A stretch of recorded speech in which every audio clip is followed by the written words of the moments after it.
welcome at the third edition of Rijksakademie Live. This is the third evening we organize this year. It's an initiative that started early 2011, and actually the idea is to discuss together with residents, former residents, former advisors of Rijksakademie about issues that are actually quite, let's say, present in the community right now in the Rijksakademie. And of course it's open to everyone. Instead of the usually more closed events that we organize in the Rijksakademie, this is really intended to open up. There will be one more Rijksakademie Live in the first night of the Rijksakademie Open Ateliers at the end of November. So that will be the last of this year, of this series. I would like to welcome our guest of today, Susanne Kriemann, a German artist based in Berlin and Rotterdam. Was Rijksakademie resident in 2004 and 2005. Yes. David Tretiakoff, filmmaker from France, on the right side.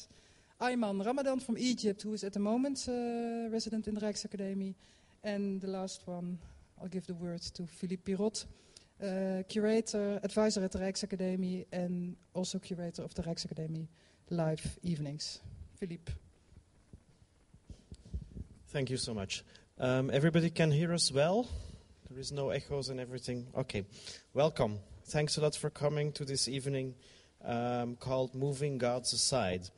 It's going to be a hybrid evening, in the sense that it's not just a talk. We are here, we're going to talk, we're going to discuss, we're going to hopefully discuss with you all, but it's also a bit of an experiment. It's not just a presentation or an event, it's also an exhibition. This is a one evening exhibition. We're going to be introduced to a wonderful piece by Susanne Kriemann, which is installed at Project Space North, which is especially installed for tonight.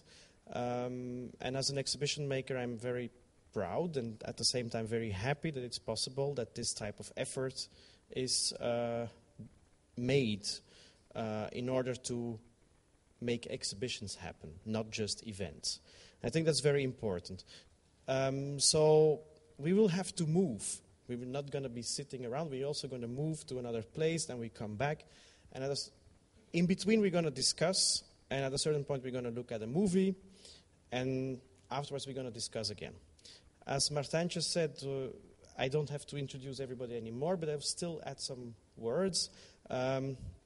Susanne, I'm very happy you came from Berlin last night to be here back in an old, kind of like a space you know, a place you know very well. And thanks for having made the effort to install this wonderful piece, the Ramses Files. And there the word falls. We are going to talk about Ramses II. We're not going to talk about him. We're not going to talk about only his sculpture that was placed at a certain place in Cairo in 1955. In fact, we're going to talk around him. We're going to use his presence in the urban setting of Cairo over the course of more than approximately 50 years to discuss about a lot of other things. Susanne made a wonderful slideshow and a newspaper about some events surrounding or some things bound to happen with the statue of Ramses II on a square in Cairo.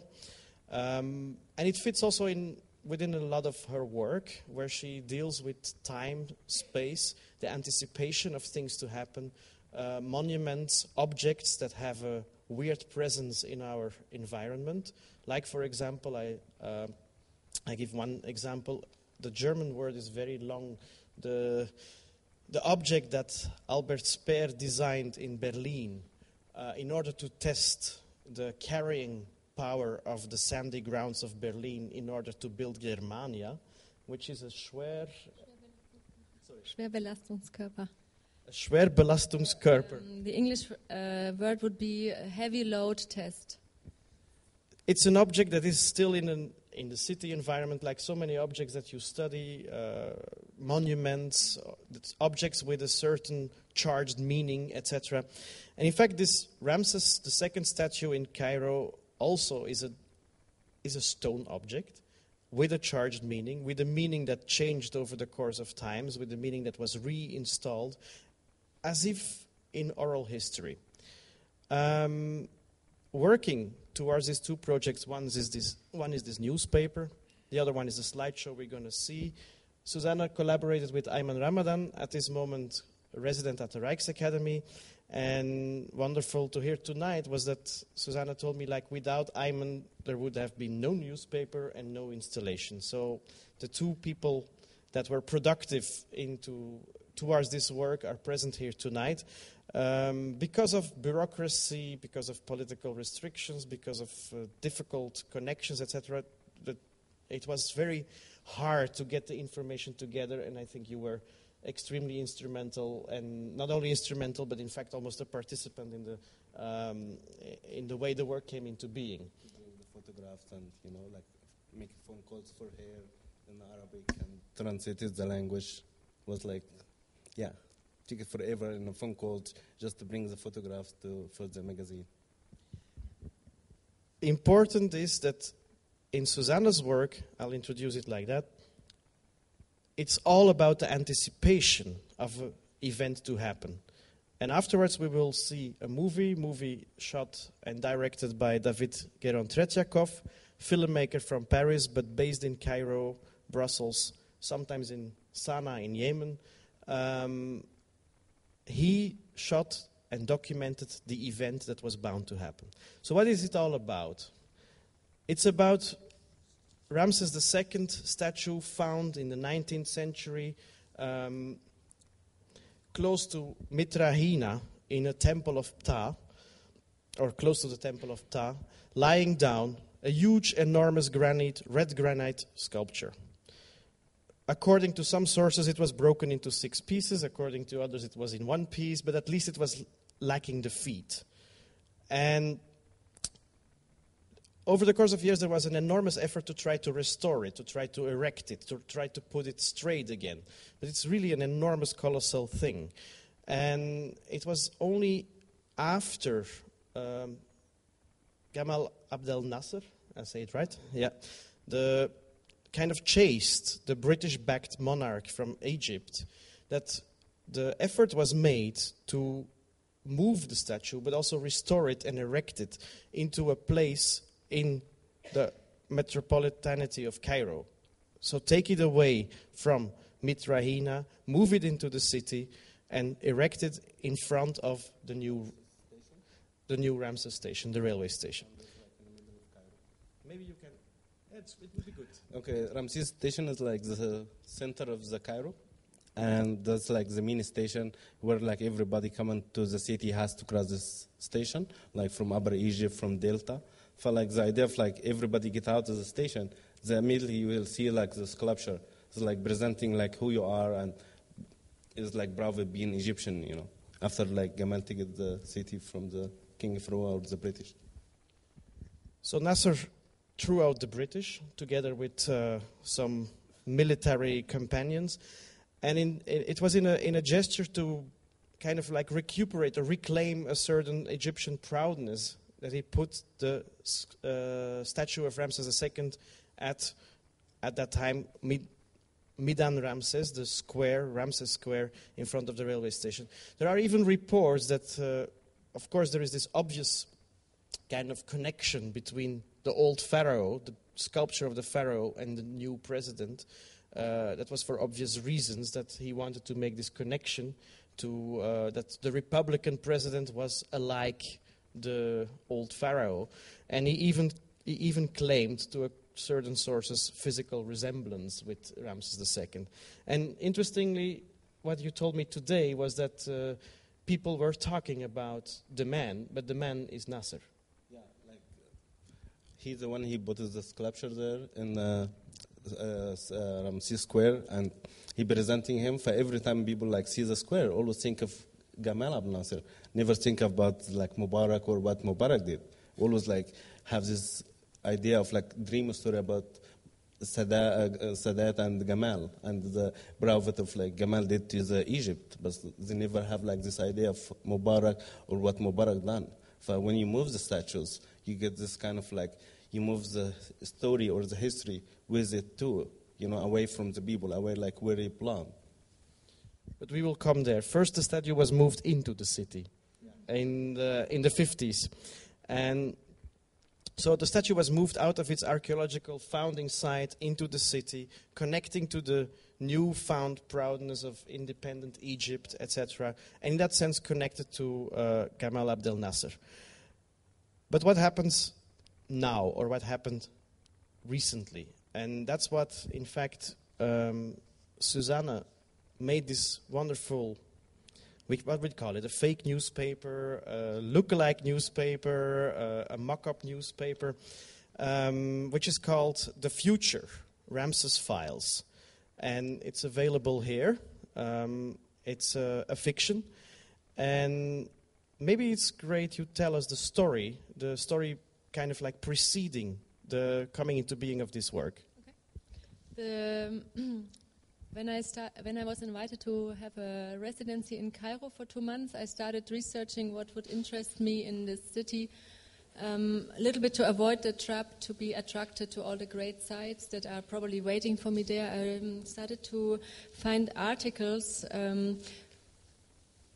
prognosing the move of this Ramses sculpture, and I found various articles from different times online already, and they were all saying the fixed dates. This sculpture will move at, for example, the 21st of February 1997, or it will move in 2 months, and that newspaper article dated from 1998. And I got kind of interested.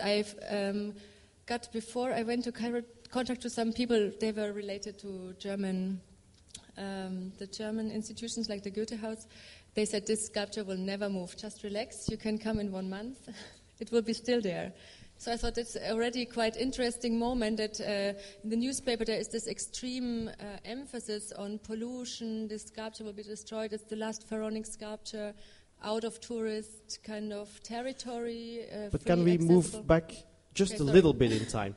So the statue is standing there. Yes. Midan Ramses Square, 2006. in front of the railway station, up till 2006. It's a very important landmark in Cairo. Actually, it was hardly visible back then in time.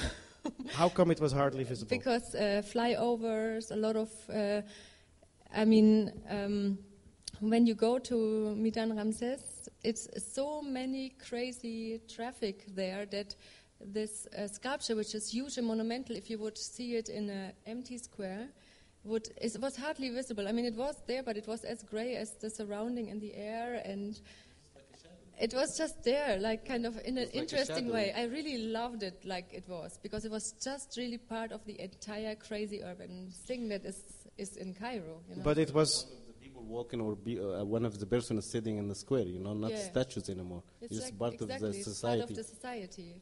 And that's what I really liked also. But it was not always like that. In the beginning it was very nice, and that's what we're going to see also in the slideshow. Yes. It was very nicely installed with a little fountain, etc., in a very, very beautiful setting. Just for anecdote, it's interesting for everybody. At how many meters the highway flyover was running next to the head of Ramses II? That's sportive. I mean, maybe... But it was really close. Really close? Really close. Like you couldn't touch it, okay? It's not that close, but like from here to the door, maybe.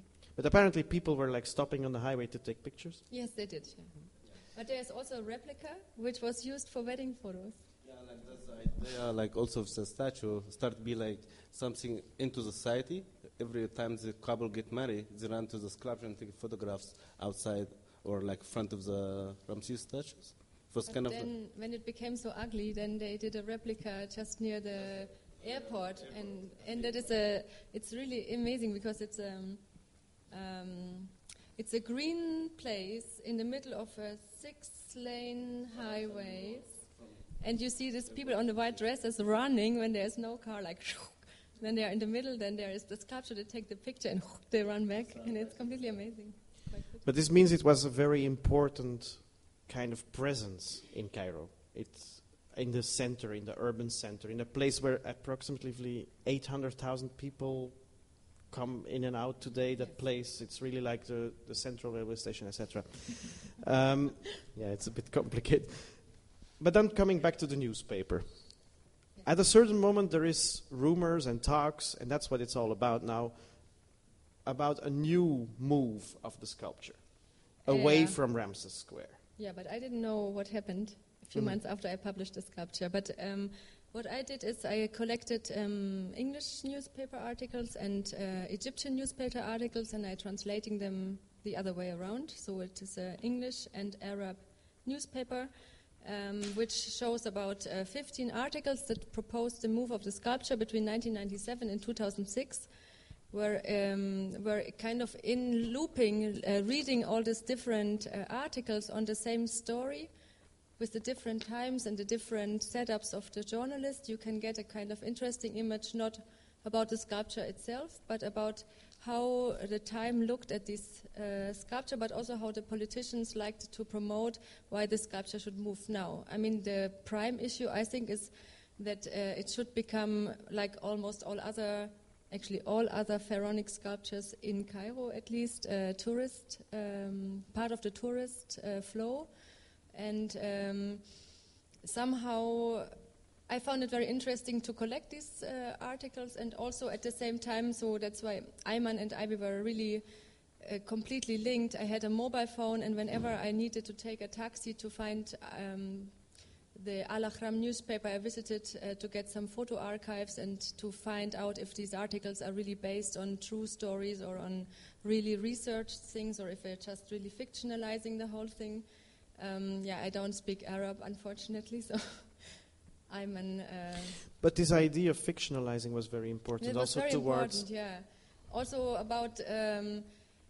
I mean, for me, the first important thing was that Cairo grew from 1955 to 2006, when I visited it, from 4 million inhabitants to about 20 million inhabitants. And so how do I ever, as a person that is interested in this kind of urban explosions, how could I ever visualize this? So my idea was, there's this sculpture and it has this archive, these photographs, this kind of newspaper articles written about the sculpture, that it should move. But how does this sculpture actually be this kind of fixed point in the middle of a city that moves around like crazy? So like, for example, when you see the slideshow, it would be more proper to think probably that the sculpture hops around in the public space, then the sculpture stands in the center and the public space gets completely crazy around it. But how do you kind of talk about it? So my idea was to take a fixed point of departure, something that has been done already, photographed already by other people, and kind of work with the archives of this moment. And when I was 2006 in Cairo and the sculpture was still there, I also photographed, of course, a few things, and there were recent articles published. So it was just like really in the moment. And then, 2 months later, something other happened and then proposed. So it becomes, in the first place, it's an orientation point that at the same time, in the way you worked with it in the newspaper and the slideshow, becomes disorientating. Mm-hmm. But it was a real orientation point, as you told me. Yeah, it was kind of like a lot of talking about it, about the situation of like moving them, but like wasn't like really set up date yet about it, you know. So that's why you called your newspaper The Future, as if it's an endless anticipation. Yes, and you dated it also. It was a false date. It's a false date, yeah. It's a false price and a false date. It's a false date and a false price. So there is more at stake with the newspaper. You told me you wanted to have it printed on real newspaper paper. Yes, exactly. But it's it's a fake newspaper because of suspicion. Actually, when I arrived to Cairo with the entire research and I was ready to, I communicated with the director of Townhouse Gallery and I said, like, I'm going to make this newspaper with this and this and this. And he said, the first thing that you don't do is to print a newspaper, because we are not allowed to print here on newspaper paper. So by law, you can only print anything on newspaper paper when it goes through Al-Ahram or... look like newspaper, like this quality, you know, of the paper. You can't really have 100% newspaper by Egyptian law. I don't know. I didn't ask about it, but like that's what you told me. Newspaper are promoting the truth. No? So you're not supposed to promote the truth. No, it's a fiction.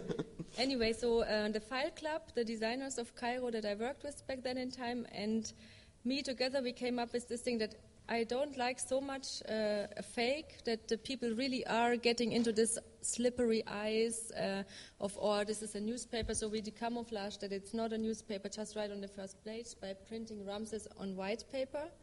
The rest was kind of its color, print, and the design is from a 50s newspaper, really typical Egyptian style. I got quite shocked by this kind of crazy layout, but it's, yeah. So it's a total mock-up. It could be a real one. It could be a real one of the 50s. Yeah. A real one of the 50s. Yes. And then we did a prize that also is quite related to the 50s. It's like 4 pennies or something, or 4 pounds. I don't know. This is something. You distributed it in Cairo? Yeah, that was another issue, huh? There we talk. That's maybe something you can elaborate a little bit on. You kind of distribute, and were there reactions on it? I didn't distribute it. What we did was we did a show in the Townhouse Gallery, and there the newspaper was for free. William warned me, William Wells, that we should put a price on it because otherwise the people would start to put the newspaper on their floors to have a nice carpet. So I did this £4 kind of price. It was all really, how should I say? I was in this new surrounding, and every person was kind of together with me doing it. Like Ayman and I, we did this interview with the people, because this is typically for Egyptian newspapers, that you have portraits more than scenes. You have real human portraits. And so we did this. Was only one woman who wanted to say something, and 9 men about how they think that the sculpture can move. So, yeah, you can read it. It's really before we fun. go to see the installation, I would briefly want to talk to David. Of course, we're going to talk more extensively after we projected your film. But were you familiar with the statue before the night of the movement? Did you know it? Was it you've been so often to Cairo? Was it something that was part of your experience of Cairo? Did you hear stories about it? No, I could hardly say it was, because as Susanne said, the statue was almost invisible to anyone that would go there. Mm-hmm. Because if you go to Midan Ramses, you get into an incredible chaos that I have never seen in my life in any city. So it's really, you could say it's a beautiful chaos. It's just incredible. But in the meantime, you are more focused on something that is like some kind of war happening, and in this place that would be like the war of modernity, of modernism, of modern times. Mm-hmm. That this place becomes a symbol of what a government can represent, like being a modern thing, and that got out of control. Which means that the priority was made for the cars. Which means that the people, in a way, would just be erased of the landscape. Only the cars have the priority. Only the cars have a real legitimacy, mm-hmm. Something like that. I would say that, Ayman, because if you see the square as it is and as it is still now, you had this statue, of course, but you have so it's like some kind of roundabout, and you have an highway going just on top of the statue, which was the sign that the priority was given to the cars. And yeah, but like sorry to cut it you, but like I think after they moved the square as the statues, the square is still green and still there. It's not like they didn't make a space for the car. No, sure, but I was talking about just before they removed the statue. Oh, okay. And you can even see that if you want to walk through this square, you have metal bars all around the square that would that would keep the pedestrians in a way. I mean, you can't just So no, I couldn't say that it was really like something visible. It was really taken into the fabric of the urban setting. It was just really part of it, and I would even say that it was the heart of it, which means that when he left, everything changed. I think, yeah, there's something, yeah, and they really, I mean, the people in Cairo really resent this as a loss. Okay, that's where we're going to come back to. I think it would be a great moment to move to Project Space North and see, through the slideshow of Susanne, how, in fact, that square changed over the course of years, how it looked like very recently. The slideshow mixes photographs you found, archival footage, and your own photographs. We're probably going to talk a bit about it over there. Okay.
No,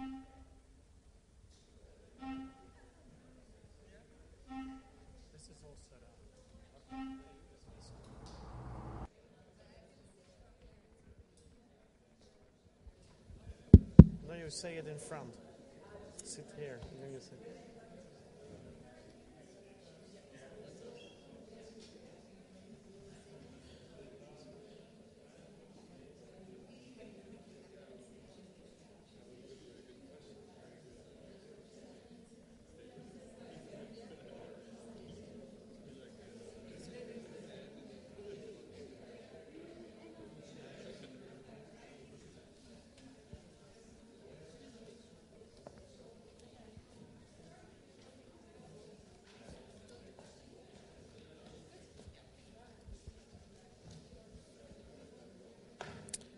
So I hope everybody had a good impression of the Ramses files, Susanne Kriemann's slide installation.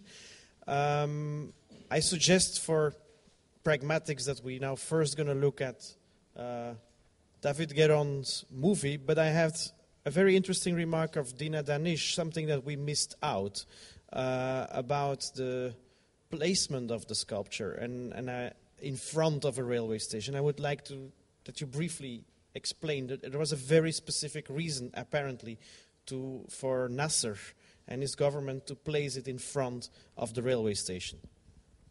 But I mean, it's very simple. I mean, it's just a railway station was built by the British and was a symbol for colonialism, like it was built because of colonialism too. And I think Nasser was very conscious of that too. And the whole population was conscious of the symbolism of the railway station. And then, since we've been colonized so many times and occupied so many times, it's almost like since the pharaohs we've been occupied, like the last people who ruled the country who were Egyptians were the pharaohs, and in Nasser's point of view, and therefore he put that sculpture, that colossal sculpture that was much, much bigger than the station itself as a symbol of, and we're back kind of thing, you know, and now we're back as Egyptians, basically. That's all. Thank you, Dina. So in Susanna's newspaper and in the slideshow, we see there is this urgency, this kind of flurry of anticipation of there is something going to happen with this sculpture. And in fact, you were waiting for that too. And you were away from Cairo for reasons.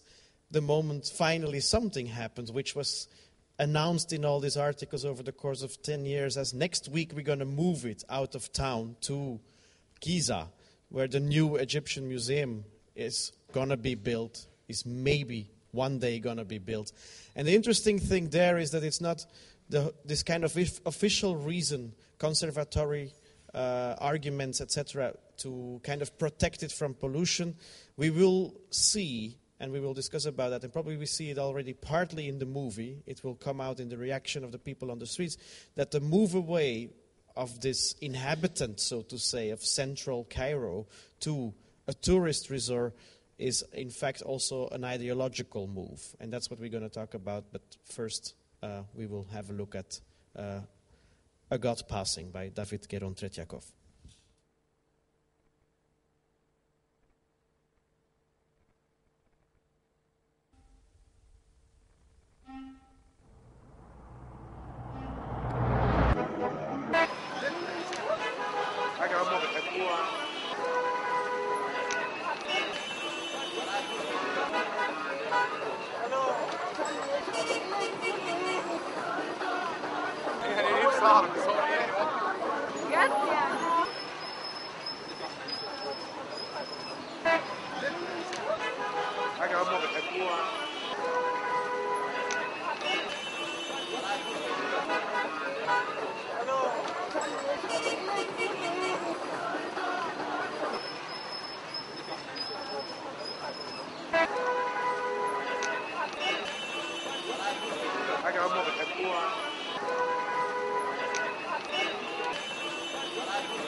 والله شكلك كده انت هتحبسني.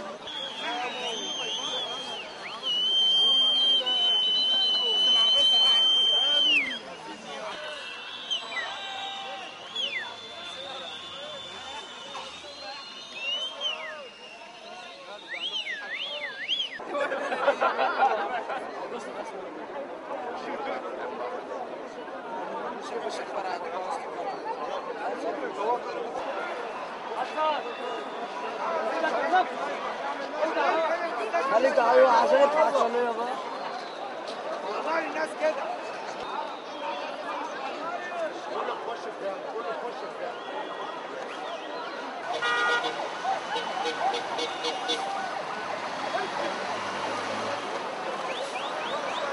ورا شويه.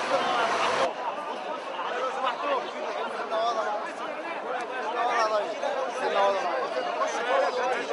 هات ايدك كده. الجناب ورا.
جراند سان اوف ذيس فرعون والله.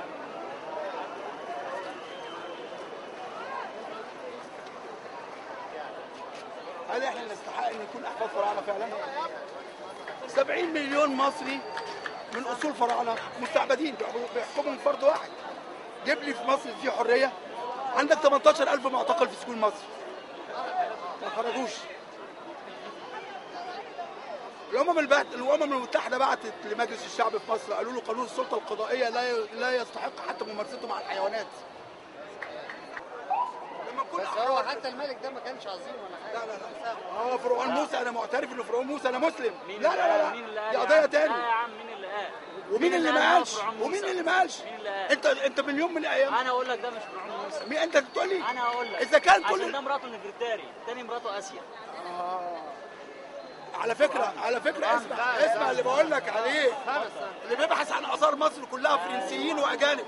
انت ما تعرفش حاجه عن الاثار. لا اعرف كتير. لا ما تعرفش. لا انا عشت في الاثار دي كتير. انهي اثار؟ انا من الاقصر. انا من اسوان يا عم. طيب انا بقول لك من اسوان نفرتاري نوبيه. نفرتاري نوبيه؟ ما انا نوبي. انت بتتكلم عن نوبيه؟ ما تقوليش. انت من اصل في 70 مليون مصري من اصول فراعنه. المصريين 3/4 عرب مهاجره. مش كده؟ يبقى هنعمل اقليه.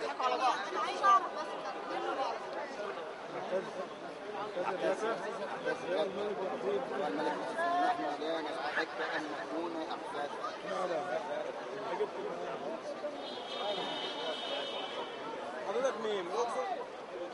من مصر. مش مهم منين يعني. من مصر. الاصول نوبيه. المهنه مهندس مدني. معتقل سياسي سابق. ايه تاني؟ عايز معتقل تاني؟ لا مش هتفرق. مش هتفرق. كل اللي في السجون دول هيحرروا مصر في يوم من الايام. كتفه؟ كل واحد ايده على كتفه هو. في مصر في اساتذه الجامعه شباب حلو جدا، في 18000 معتقل. انت بتروح بيتك وبتهيص والناس في السجون بس. وانت كده بتعتذر له يعني؟ طبعا ده ماشي داخل دوله محتله. بتعتذر التمثال يعني؟ مش مين قال لك ومين قال لك هو رمز؟ هو رمز. مين قال ان انا بقلي هذا التمثال؟ انا مسلم. ده رمز، انا واقف علشان انت تكلمني. مش كويس؟ بس. جنوب يا ريس ولا ايه؟ طبعا منين؟ من نوبه. منين يعني؟ جدة. ليه بتعمل كده؟ يا عم احنا مش كده خالص يعني. المسلم بيصور، طب لف مع الراجل يا عم. يعني مين اللي مش كده؟ احنا مش كده يا عم. لو ما كناش احنا ايه اللي خدته انت جت من رمسيس ولا الناس؟ ايه اللي خدته؟ قول لي ايه اللي خدته؟ اصول يعني. لا ايه اللي خدته؟ مش مهم تاخد. ما كلها اصول، تحرير دي اصول يعني. شارع التحرير كله ده اصول. ايه اللي خدناه يعني؟ ايه؟ بتعرف تتكلم عربي؟ والله تلاقيك جعان يعني.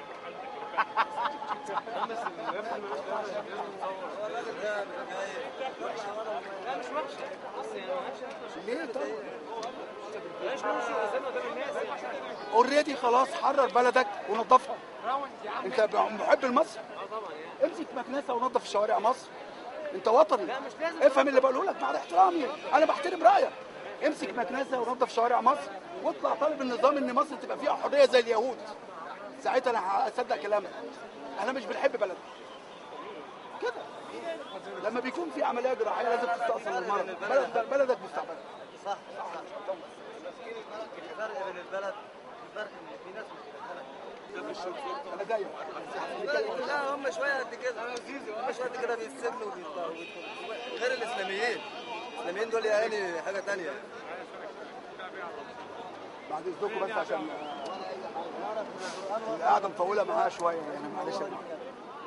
مفيش داعي حد يحبس انفاسه ولا حاجه اطلاقا. احنا متاكدين باذن الله ان التمثال هيتنقل بسلام.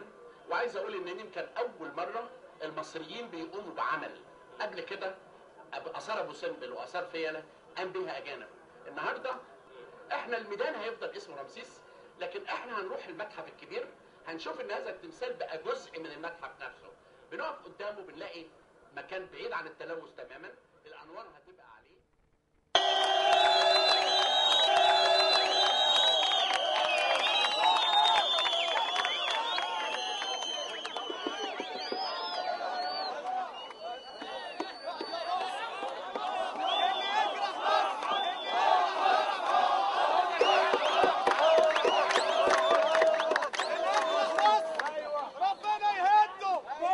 واللي مش عاجبه مصر قول له يا جدو.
Okay.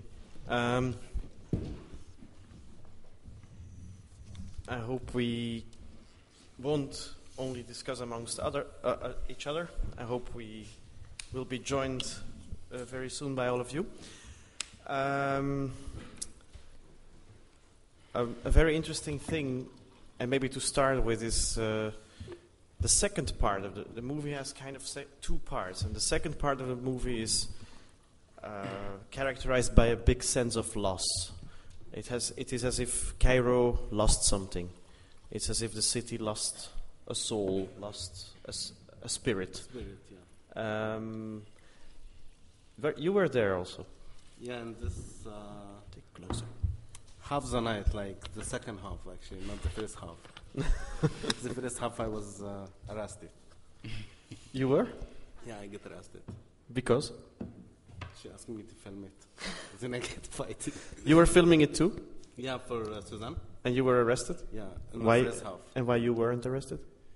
He's a foreigner. I'm sorry. Yes, probably. Yeah. Probably, yeah. Because Plus, you can see it also through the film, how the Egyptian was like really aggressive when he was filming the other guy have the sign. Yeah, because you were very close, also very in extreme close proximity to authorities, policemen, etc. You didn't get in trouble with that? No, that's my strategy when I film. I always get as close as possible to the subject or the characters, because I want to be sure that I can do it, that I'm allowed to do it. I mean, and that I will be able to continue. So I try to be as close as possible. And I had no problems at all, actually. Just a discussion with the guy. And you can see when I filmed this man who talks about political prisoners, etc., some people are not really keen on me filming them, and they just reproach to that guy that some people are filming him doing this. So yeah, like because most of the discussion in Arabic is about why he doing this in front of foreigner guy with the camera. Yeah, that's why you are doing this? Like have this sign and saying we're not deserving the Ramses statue in downtown in front of a foreigner guy with So in fact, via the guy, they are criticizing his presence. Yeah. That's very typical. What we are also doing via Ramses, we are talking about politics. Yeah. Exactly. Which in fact in the film is also very clear. There's something interesting in the beginning, something I didn't check with you before. It's like the first thing that's been said is this sign, Free Ayman Noor. Yeah. Who is Ayman Noor? So Ayman Noor is, maybe you can say it more clearly than me, but he's an opponent to the regime. And they took the opportunity, and that's very interesting with what happened that night. It's that the people, it's the first time that people could really gather all together and, in a way, be free of being together without any, for instance, religious purpose. Like Ramadan is really a time where people gather all together and yes, but ideas. Yeah, and share, but there's no exactly other opportunity to do it, and allowed by the government to do it or organized by the government. So this event allowed some people opposing to the regime to voice. One of them, Ayman Noor, and he actually was last election of want to be the president of Egypt, and he definitely never won because it's against Mubarak. Then after the election, he went in jail, and that's why he was asking to free Ayman Noor, because Mubarak put him in jail or lock him away. But what is interesting, you say like it's the first time people could, but I don't. Wasn't it a spontaneous kind of like emerging of people on the streets, or were they allowed to go on the streets? Was it organized, or was it more a spontaneous thing? Because around the statue we had seen in the slides of Susanne with the burials of the two former presidents of Egypt, they were allowed to gather around the statue. And this time were they allowed to gather around the statue, or is it a spontaneous emergence of kind of like emotions on the street? No, I think the government really called the people to come and to celebrate. To cheer. But to celebrate what exactly? To say goodbye to him in a way? I don't think so. I think it was a way to promote their own themselves. Yeah, I mean, because it was like the first time actually is an Egyptian to be involved of moving something like value like that. Always like you get French or Germany or like someone from outside to do the whole procedure. And that's the first time actually was like Egyptian company who were always building bridges or tunnels, in Egypt through Mubarak times. But like never been like something like this happened in Egyptian history. And it's some kind of because we know that art and culture have always been colonized in Egypt by everyone who came and took and brought back in France, in England, in Germany, anything. And this thing just kept on being done because anything that had to be repaired or fixed or anything, they would always ask to foreign companies to do it. And it was the first time that Egypt would manage a big project like this by themselves. So that's why I say that they would celebrate also something like it's more, which is a bit like a dual issue, like I would say nationalism, but I would also say like an anti-colony celebration, almost. Like in a way, yeah. But it's double, in fact, because at the same time we are witnessing possibly this proudness of we do this ourselves, etc.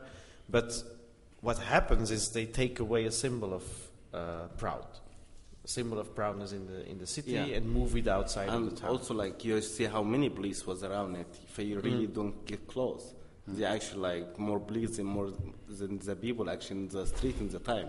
For this to show you, the regime was like really afraid of these people come together in this moment, There was like so many police around. It's kind of on the one hand the authorities kind of like enhance people to get out, but in the same time you don't results. Speak like his friend or like the guy you film it sign like this. They will stop someone like that to do it, or to demonstration in the time. But were they expecting that? Were they expecting that this would unleash this kind of reactions, that it would kind of like start political discussion but in like the streets? discussions in the street.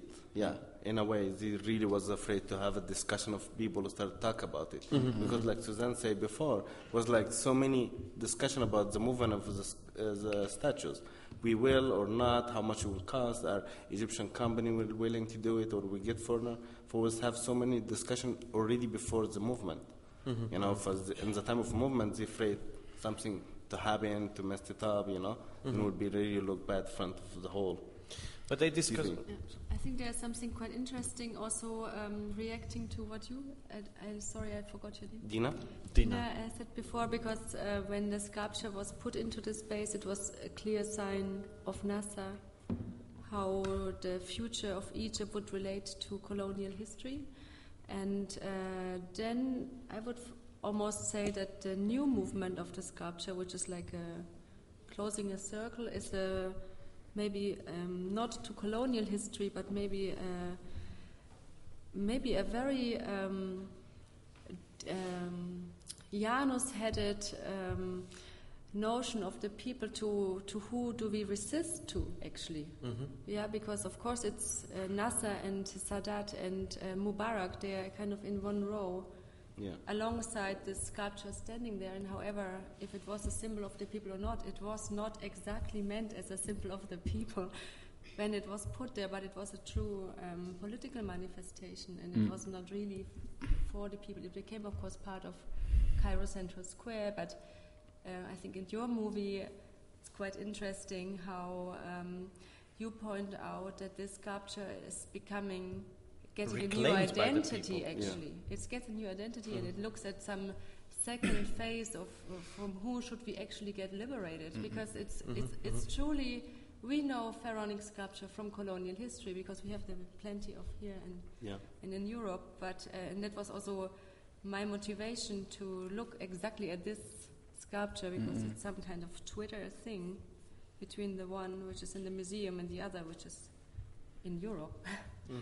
And I would like to discuss this a little bit more, because especially with you, because like now after the events went on, and Egypt is in a totally new situation right now, and would there, what kind of symbol would there be now, or would there be any symbol, or is there any need for a symbol, or I don't know. The only symbol that I see now is the sculpture sleeping in It's this just hall like, somewhere. they move it and they put it there and they're sleeping. It's Just, not really just for simple. clarity, where did they put it? It's just for the public, like they put it. At the new Egyptian museum in Giza, who really not built it yet. Because he's lying down in the land. So the museum is not built yet. Not yet. No, at that time the idea was that they would move it and they would put it in Giza and they would build the museum around it because it's too big, too tall. Yes, and too tall. But they didn't put it erect. But there are so many different layouts of this museum online. I mean, it's quite easy to research. But it's weird. The inauguration stone was laid out 3 times or something. In That's the 3 times to move it, I mean, the stone of the foundation of the museum. Mubarak inaugurated 3 times? I think 3 or 4 times. And in all the plans that you can find on internet, the statue is part of it? In all the ideas? You didn't see it? No. But now it's laying down, like you said, it's sleeping. There is something, there's nothing. If you go get a lot of tourists there and you just like lie down on the floor. Or like in the ground in the place, just for tourists. Indeed, we can elaborate on that. What does it mean to kind of like move it away in the tourist side, to kind of like take it away from a central place in Cairo where 800,000 people pass by, etc., and to move it to a tourist place? I read recently something very interesting and it relates to kind of a very, very hard version of iconoclasm, that instead of destroying it, like putting sculptures with political or charged meaning in a tourist resort is killing them forever, is kind of like robbing them from their symbolic meaning forever, far more than, let's say, what happened with what Gert-Jan told me today, he showed me footage of the Buddhas in Afghanistan that were destroyed by the Taliban, or what we know of the Tibetan monuments destroyed by the Chinese, the Grotto Park in Lithuania, where they put away the Soviet sculptures. The moment it becomes a tourist attraction, it's definitively robbed of any symbolic meaning. Is that what was somehow intended in this situation? No, I don't think so, because I don't think you have anything to do with religion or like politics meaning in the time.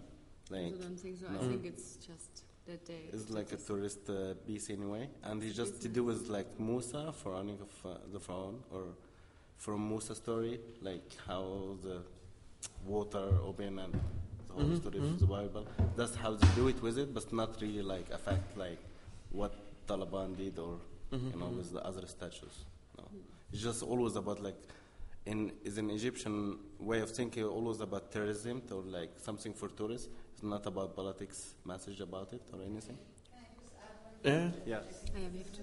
There's lots of people. Yeah, of course. Even like during the revolution, you would see some references to pharaohs, and the word pharaoh in Egypt has a very specific meaning when you're talking about politics, and usually in that sense, it's dictatorship of some sort.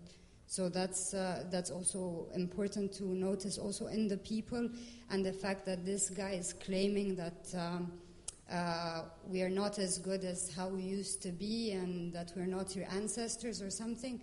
And you can see some people are linking it to Islam too in the film somehow, like, and that go out, you're not gonna fast with us, like in that way, like almost saying like this is not us, this is not our culture, like get out, and in a way, and also the fact that he's a pharaoh, I mean, which is the oppressor, basically. Yeah, that's why you saw a lot of men in the street, not ladies, in the time of moving the sculpture, That's but also I think it was also just an event at the same time. Just what? An event.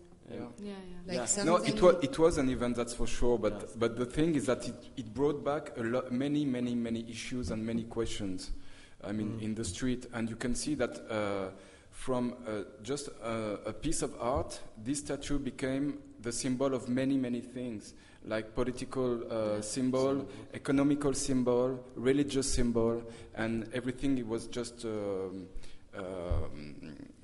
coming to clarity with this moving, because you could see what the relationship the Egypt has with its own culture, and you can see that it's not one. You really can feel that in this country, like many countries, by the way, but that it's not one people. You have many, like people from south with people from north, people who are very Muslim, people who Christian, who really assume the heritage of pharaohs, etc. And you can see all this diffracting. But it's more like what happens on the street seems to me more like a ritual reinstalling the idea of representation in the sculpture, that it represents something, and it represents maybe many things, it embodies many things again, but that it's not empty, that it's kind of like, also in the, let's say, strategies of oral history to re-imbue it with a certain representative power.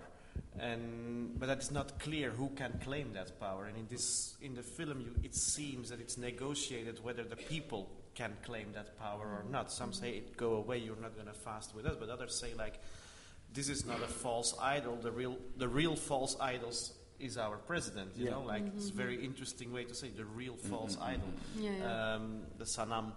And I think there is something very interesting that it's kind of like, okay, we don't, even if we don't agree about the destiny, we kind of like put power in it again. We kind of like don't want to be an empty shell.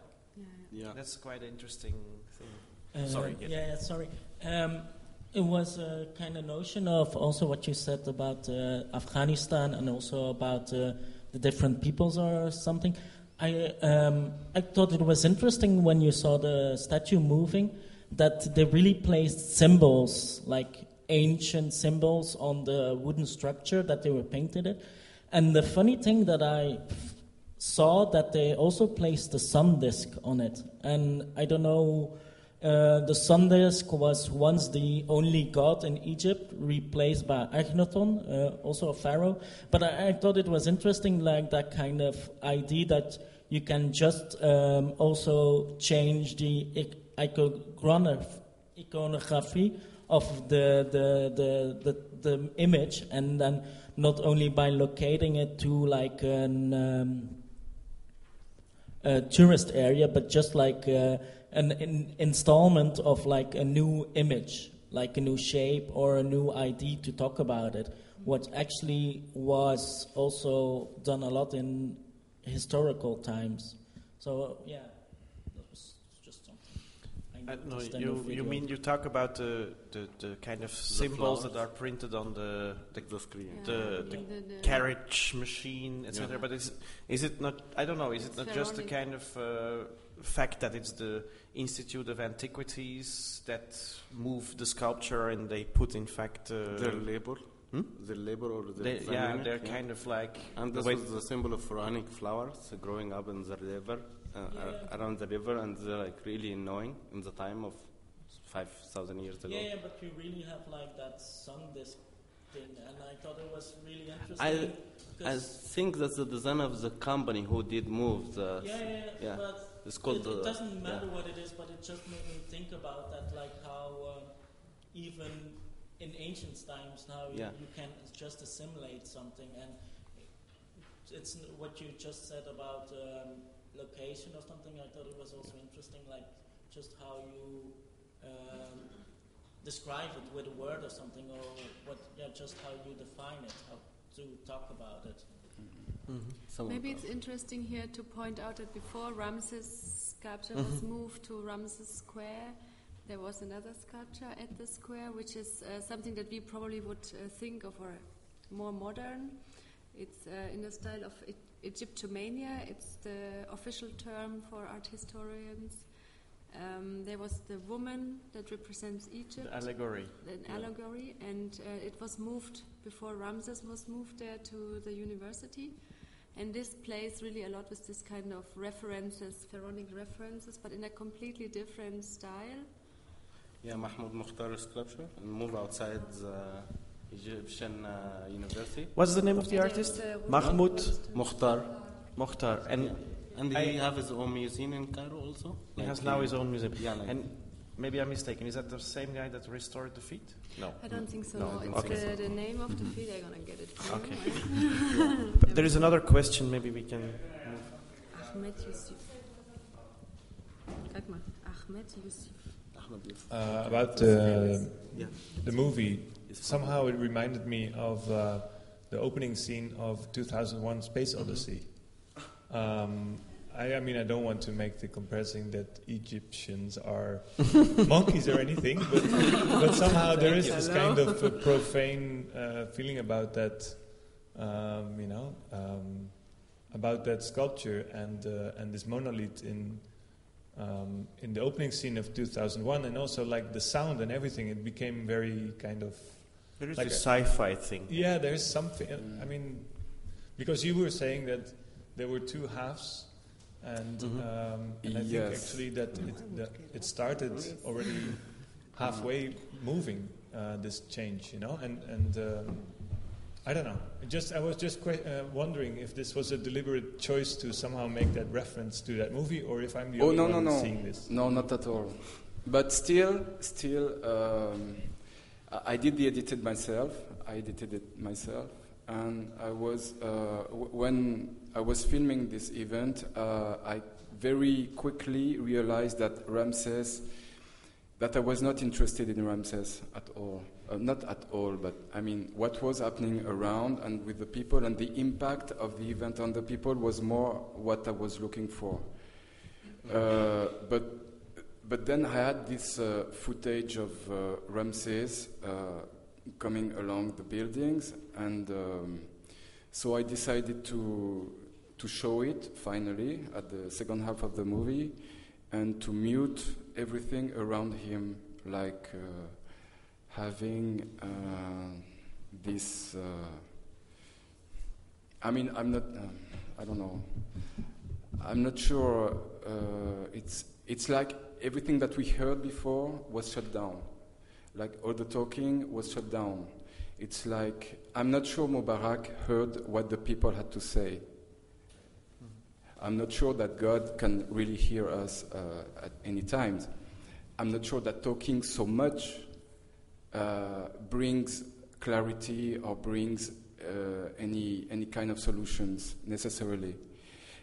What is very interesting, what is very interesting is that what did kill Ramses actually on Ramses Square, like we said before with Susanne installation, it's a sound.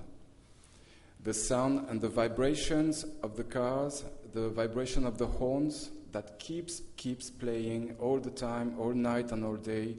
People talking, 800 and 1,000 people going around the square every day, and the sound killed Ramses.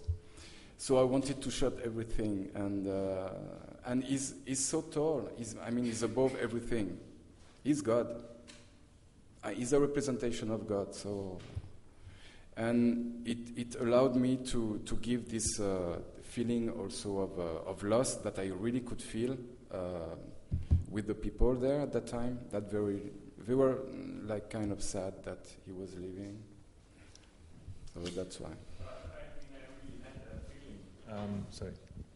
I got a similar feeling when I watched 2001: Space Odyssey.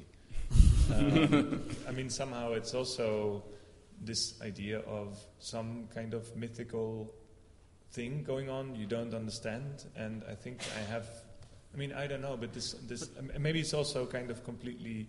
But maybe it's less in the content. The only moment the kind of sci-fi reference I also discover in the movie is when something too big passes through your screen. Yeah, right. And that's the typical trope of like the enormous spaceship, or that is too big to film it, because and all of a sudden it also breaks standing into up, it feels like the space shuttle being moved into place. And the sound enhances this a bit, and in that sense there is I think this Of course, well, it's an interesting reference, I think, when lots of sci-fi uses pharaonic references in the other way around. And but it's full maybe of, the sci-fi comes from also by the fact that what I experienced that night was like a real incredible gap in time. That seeing this on a comment on dit un char?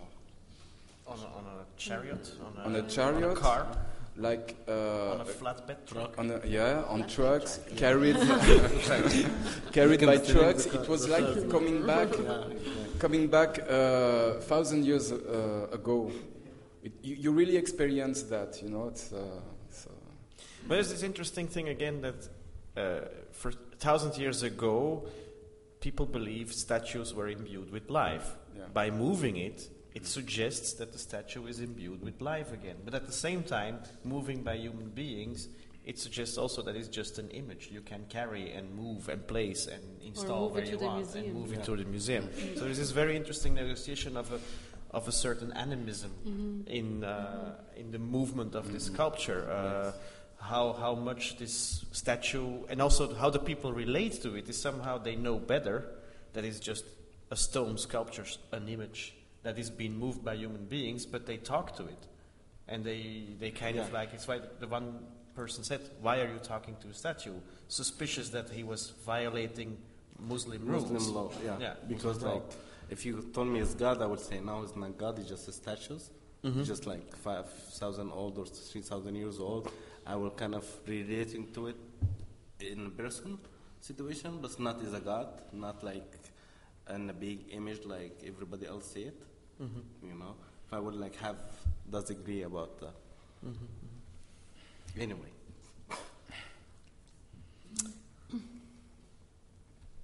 Are we falling silent? The angel is passing. The angel is passing. Yeah. I don't know. It's. I don't have a very specific concluding remarks. We're approaching 10 o'clock, I see. But I would hope there is maybe more specific questions. Yeah, of comments. Yeah, of course. Okay. I think the whole idea of what has been happening in recent Egypt, also like moving all the tourist attractions away in one place where you don't have to go through Cairo, which is the reality of the situation, basically, has been like this has been more and more common in this place. Like also with the slums. Like I don't know if you've noticed, if you've been to Cairo, when you take a certain bridge to the citadel, and then all the slums are on the side. And recently, not so recently, but the solution is to build like big walls where you just don't see them, basically. And it's the same, like people want to go see the pyramids and the museum. That's the idea of the tourism, the Ministry of Tourism, basically. Like get them to see the nice stuff, the ancient stuff, and let's not see the shit around it, basically. Like not the shit, but not see the reality in the street. Well, I mean, for them, it's like the shit, basically. You know, like the reality of the situation that to block it from which is the case around the pyramids too. I mean, around the pyramids, it's also Cairo, very very poor areas and stuff, and people don't want to see that. Usually, a lot of tourists come in, don't want to see that or something. Like that. There was this quote of this Minister of Antiquities saying that sculptures don't belong in public spaces or squares.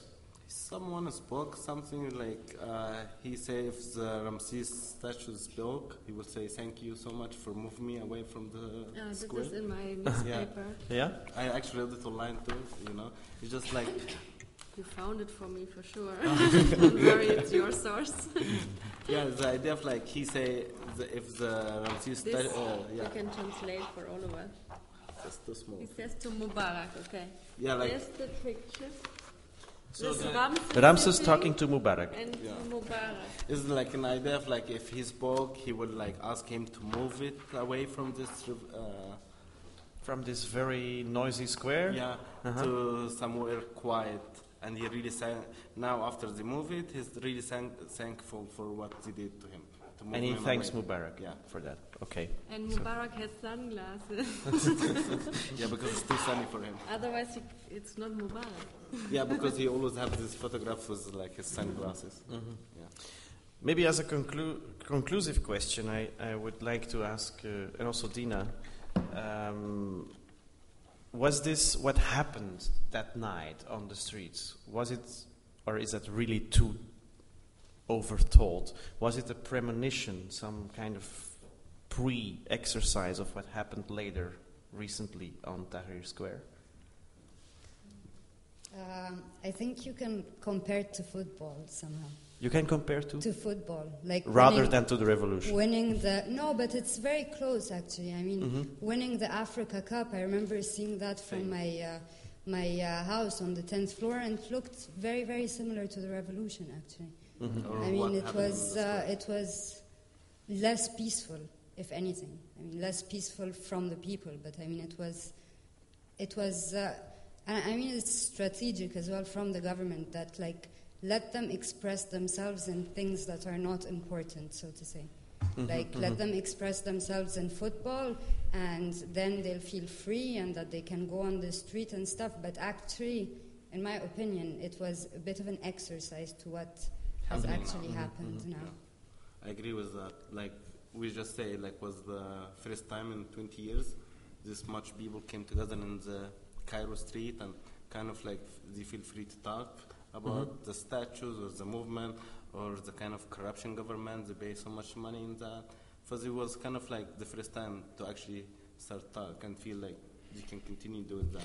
Does that mean, because you said approximately the same, that it was the first time people could do that it was a loss of the grip or a loss of control or something that was kind of like not thought about by the controlling, authorities? you're always like in a society, they're always controlling by mind.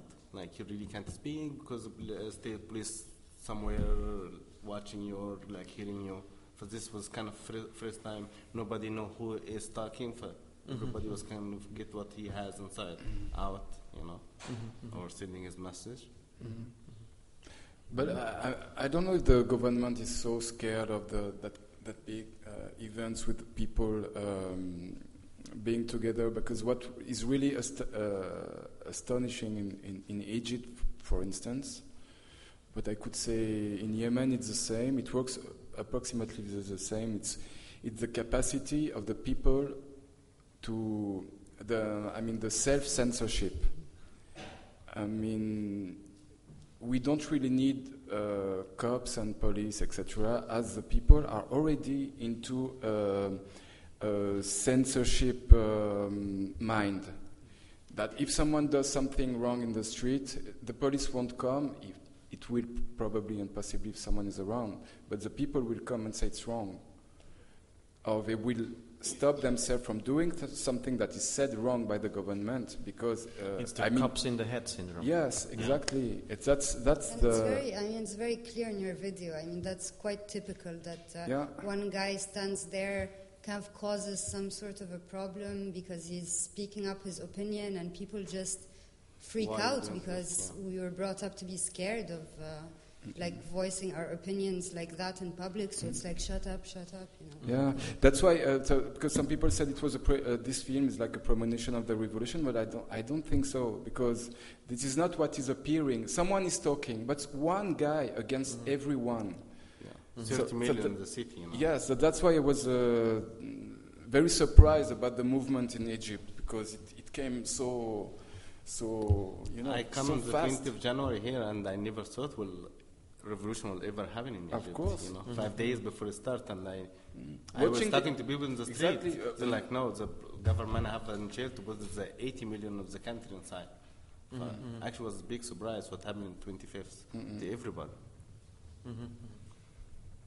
But maybe like the only thing is that maybe it was a physical understanding of the masses somehow, like just that. I mean, for all of us as well, when we see like how we won the football and stuff, you get scared of what the masses can do on the street, and that the police is out of control at that point. So in that extent, it was something that may have led to the revolution of the understanding of the power of the masses. and an exercise of what your voice can do, or what your mass can do. Yeah, because like you can see when like the kids was playing the drum and dancing, this police officer came and asked them to move, and they have to run away, and they run away from him. Yeah. Because you always see like the police figure when he come in the middle of a group, they can't be group anymore. They have to like distributing, and this was like first time to see stuff like that in the middle of the street. Okay.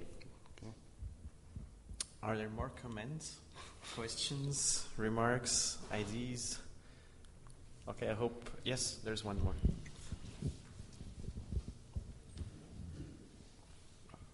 I heard you saying that it's being, and you too, there is being an habit from the government to somehow, let's say, move the attention from the foreigner press or tourism and so on into the problems of the country. And one of the strategies was to move out whatever kind of interesting thing that a foreigner could be looking for to somewhere that is more controllable and more beautiful or correct, let's say. Do you think that this the revolution in Egypt is doing something about to change the way to solve the problem and really making a difference into the problem of the country? And what is your opinion about that?